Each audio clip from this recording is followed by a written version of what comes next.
दिल्ली में अरविंद केजरीवाल देश की सबसे सस्ती बिजली देते हैं और हम जैसे लोग जो बचपन से दिल्ली में रहते हैं उन्हें पता है कि दिल्ली में सबसे सस्ती बिजली अरविंद केजरीवाल के मुख्यमंत्री के बाद बनने के बाद मिलनी शुरू हुई है। वरना अरविंद केजरीवाल का दिल्ली का मुख्यमंत्री बनने से पहले हर साल बिजली के दाम बढ़ते थे।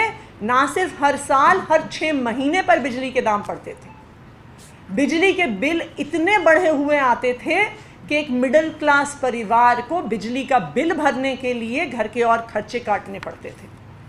लेकिन जब से अरविंद केजरीवाल मुख्यमंत्री बने हैं 2015 से आज 2023 तक एक बार भी बिजली के रेट नहीं बढ़े। दिल्ली वालों की एक तीसरी भी गलती है। दिल्ली वालों की तीसरी गलती है कि उन्होंने एक ऐसे मुख्यमंत्री को चुन के भेज दिया जो ना सिर्फ सबसे सस्ती बिजली देता है, जो ना सिर्फ 24 घंटे बिजली देता है, बल्कि दिल्ली में 41 लाख परिवारों को फ्री बिजली देता है। ये दिल्ली वालों की गलती है। तो भारतीय जनता पार्टी ये इलीगल अनकॉन्स्टिट्यूशनल अपॉइंटमेंट क्यों कर रही है? वो इसलिए कर रही है क्योंकि वो दिल्ली वालों की 24 घंटे बिजली रोकना चाहती है। वो इसलिए कर रही है क्योंकि वो 41 लाख दिल्ली के परिवारों का ज़ीरो बिजली बिल रोकना चाहते हैं। वो इसलिए कर रहे हैं क्योंकि वो नहीं चाहते कि देश में सबसे सस्ती बिजली दिल्ली वालों को मिले। भारतीय जनता पार्टी चाहती है कि जैसे असम में, उत्तर प्रदेश में, मध्य प्रदेश में, महाराष्ट्र में भारतीय जनता पार्टी की सरकार इतनी महंगी बिजली देती है, अब दिल्ली वालों को भी महंगी बिजली मिले। तो ये जो राजपत्र रात के अंधेरे में गैर कानूनी, गैर संवैधानिक तरीके से लाया गया है, ये दिल्ली के इलेक्ट्रिसिटी सेक्टर को ध्वस्त करने के लिए लाया गया है। दिल्ली में फ्री बिजली बंद हो जाए उसके लिए लाया गया है। दिल्ली में देश की सबसे महंगी बिजली मिले इसलिए लाया गया है। दिल्ली वालों को भी नोएडा, गाजियाबाद, गुड़गांव की तरह लंबे लंबे पावर कट मिले इसलिए लाया गया है।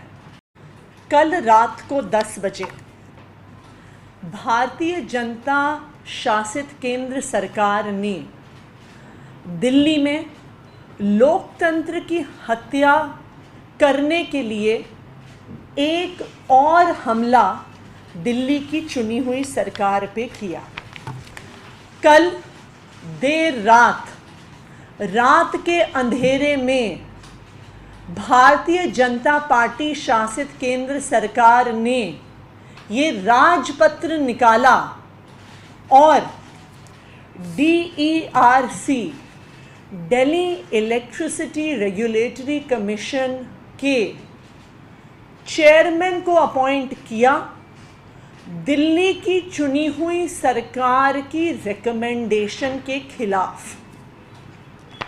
ये जो अपॉइंटमेंट DERC के चेयरमैन का हुआ है, ये ना सिर्फ गैर कानूनी है, ये गैर संवैधानिक है और ये दिल्ली के लोगों के खिलाफ लिया हुआ एक फैसला है। पिछले कुछ सालों में दिल्ली सरकार और केंद्र सरकार की क्या क्या ताकत है, चुनी हुई सरकार के अधिकार क्षेत्र में क्या आता है और केंद्र के नुमाइंदे के हाथ में क्या आता है, केंद्र की सरकार के हाथ में क्या आता है, ये मामला पिछले कई सालों से सुप्रीम कोर्ट में लड़ा जा रहा है। एक चीज़ जो बार बार सुप्रीम कोर्ट ने कही है वो ये है that the aid and advice of the elected government on all issues except land, law and order and police is binding. इसका मतलब लैंड, लॉ एंड ऑर्डर और पुलिस के मुद्दों को छोड़कर जो बाकी सारे सब्जेक्ट्स हैं, जिन्हें ट्रांसफर्ड सब्जेक्ट्स कहा जाता है, उन पर केंद्र सरकार को, केंद्र सरकार के नुमाइंदों को चुनी हुई सरकार के फैसलों को मानना पड़ेगा। सुप्रीम कोर्ट ने, सुप्रीम कोर्ट की संवैधानिक पीठ ने, सुप्रीम कोर्ट के सिंगल जजेस ने बार बार एक बात दोहराई है कि सारे ट्रांसफर्ड सब्जेक्ट्स पर चुनी हुई सरकार के फैसले को केंद्र सरकार को मानना पड़ेगा। लेकिन केंद्र सरकार तो अपने आप को कानून से परे मानती है, केंद्र सरकार तो अपने आप को संविधान से परे मानती है।